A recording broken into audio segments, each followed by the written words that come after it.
Dog Grooming là một cuộc thi sáng tạo cạnh tranh nhất nhì tại Mỹ. Well Groomed đã chiếm được trái tim và tâm trí cũng như tài năng của những nghệ sĩ tham gia. Theo dõi 4 nhà vô địch và những chú chó lộng lẫy rực rỡ từ Nam California cho đến Arkansas, New York. Những người phụ nữ này đang cách mạng hóa câu hỏi cũ, nghệ thuật là gì? Đây là một cuộc phỏng vấn với nhà làm phim Rebecca Stern và một trong những chủ đề của phim tài liệu Well Groomed đang có mặt trên HBO Sports. Let's check it out. Hi, my name's Rebecca Stern. I'm the director of Well Groomed, and let's take a first look. It's art, so it's subjective. The point of it is to make people smile. I love to compete. Just me and the dog and a table full of color. You may begin grooming. You only have 2.5 hours.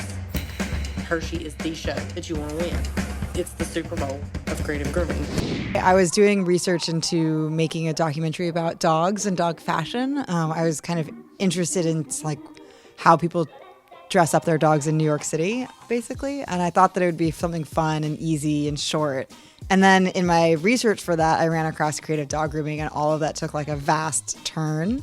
And I just felt completely enthralled with creative dog grooming. And I had a lot of questions, and I kept asking them. And that led to an entire feature film. I've been a groomer for 23 years, and around 12 years in, I was a bit bored with the everyday mundane grooming and thought that I wanted to be a hairdresser instead. So I went to cosmetology school and graduated, but turns out I wasn't really that into doing people hair, but I did really enjoy the color aspect of it. So I decided to just take that color training I had in cosmetology school and apply it towards my grooming career. And it really has just given me that artistic outlet to keep me interested in the day-to-day life, because I'm a very artistic person. I love to draw, I love to color. I'm just a big kid at heart, so now I get to color on my dogs.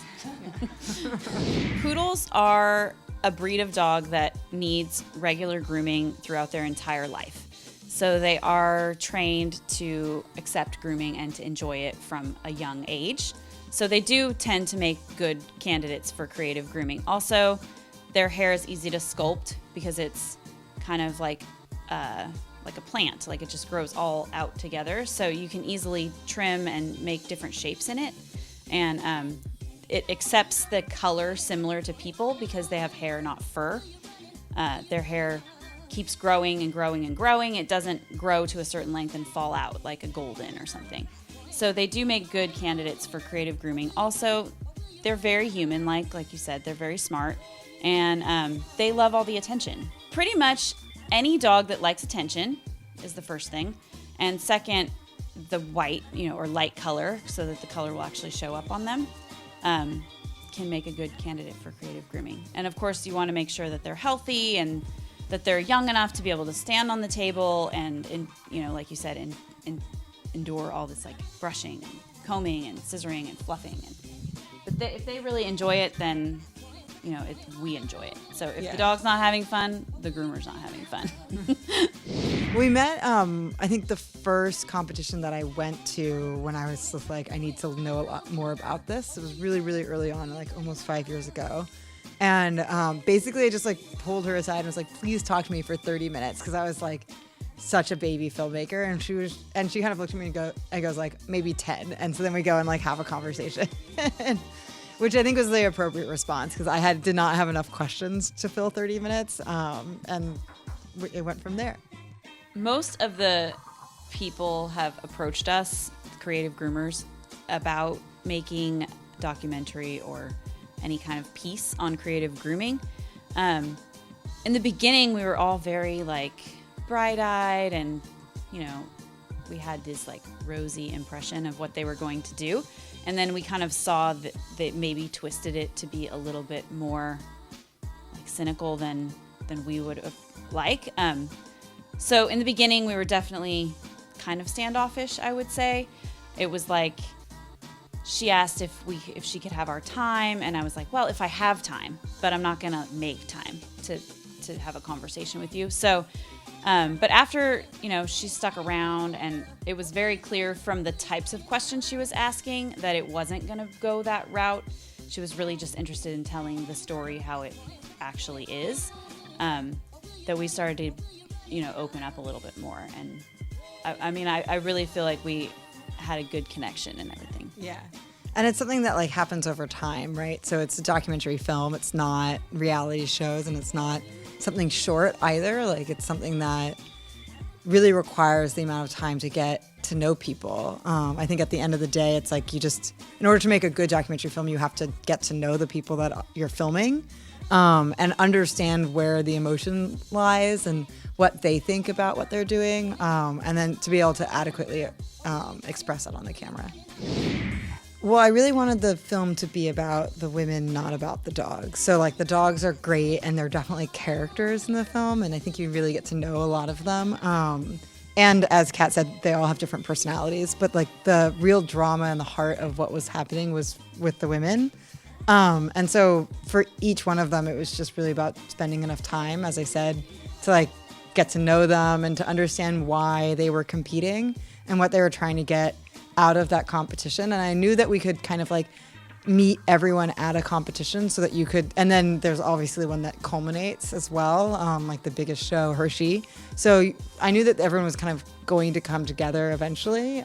So I could kind of go on these personal dramas and journeys with each of them without worrying too much about whether or not those internal dramas were exactly the same for everyone. So I'm a documentary producer as well, and this is my first thing directing. So I've been a producer for about 8 years, and like jumping into the director's seat was a completely different experience than what I thought it was going to be. So I'd say that I've become a better producer because I'm a lot more reasonable with my directors when they're like having a moment or like feeling really emotionally attached to something.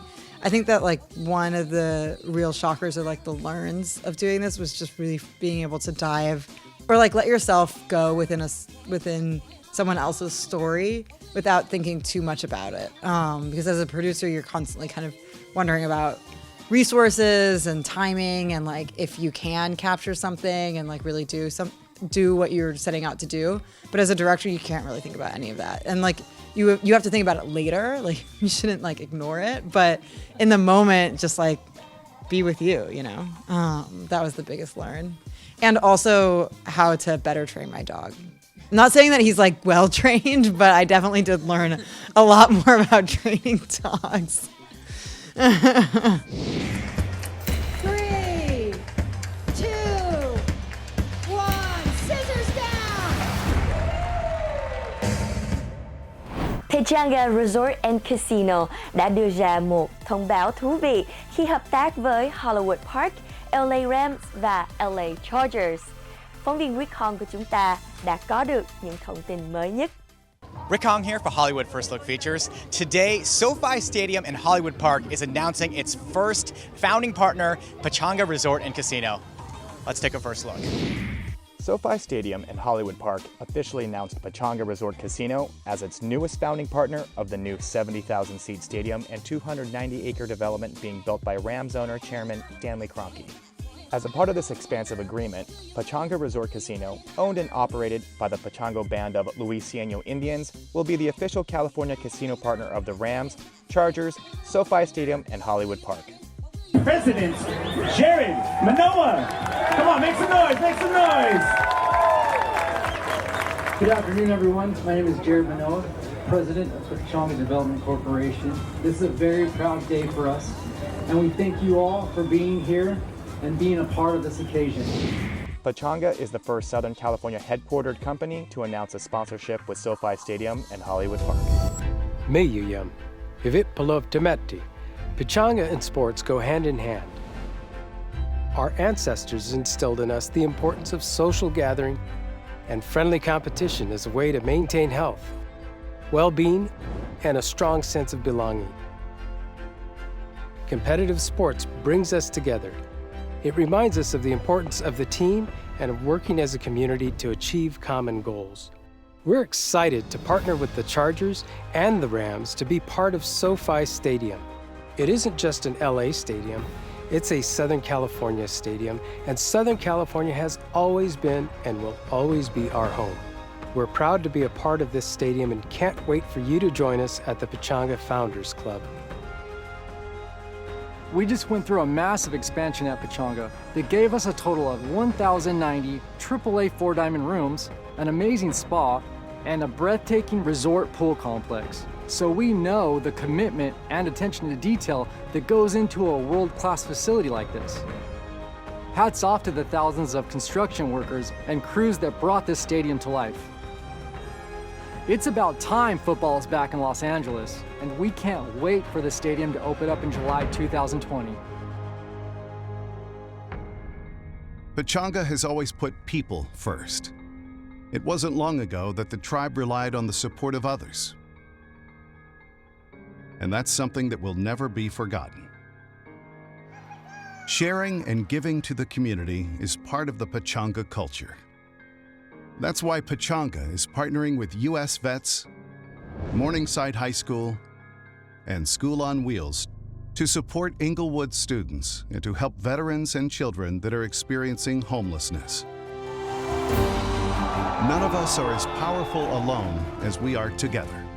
Teamwork, determination, perseverance. When we're part of a team, we share in each other's challenges. And when we rise together to another level.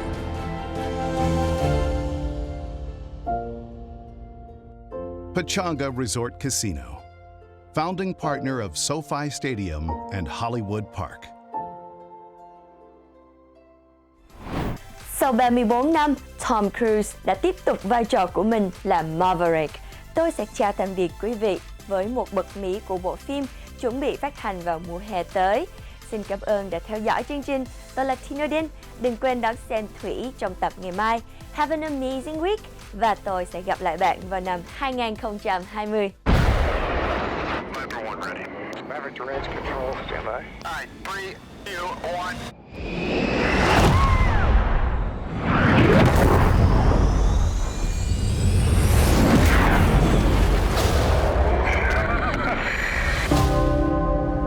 After 34 years, Tom Cruise returns as Maverick. This is a competition film about family, friendship, and sacrifice. It's a love letter to aviation. We're going to show you what it's really like to be a Top Gun pilot. You just can't create this kind of experience unless you shoot it live. In order for us to accomplish this, we have the greatest fighter pilots in the world working with us. We're working with a brand new camera system that allows us to put 6 IMAX quality cameras inside the cockpit with the actors. Verify cameras are on. Check cameras on. There you go. It's amazing what we see in the cockpit and what an audience is going to experience.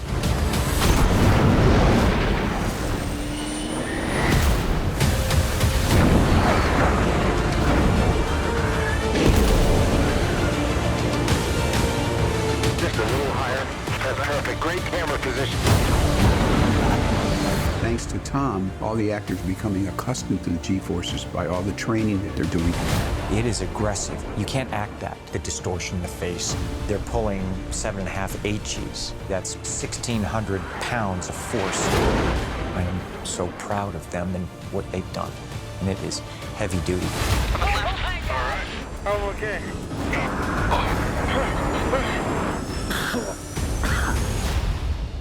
Putting us up in these jets, it's very serious. That's why everybody thought it would be impossible.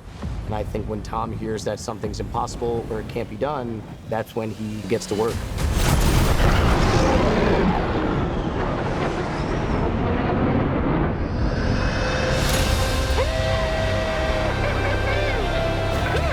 It'll work out. That's what I'm talking about.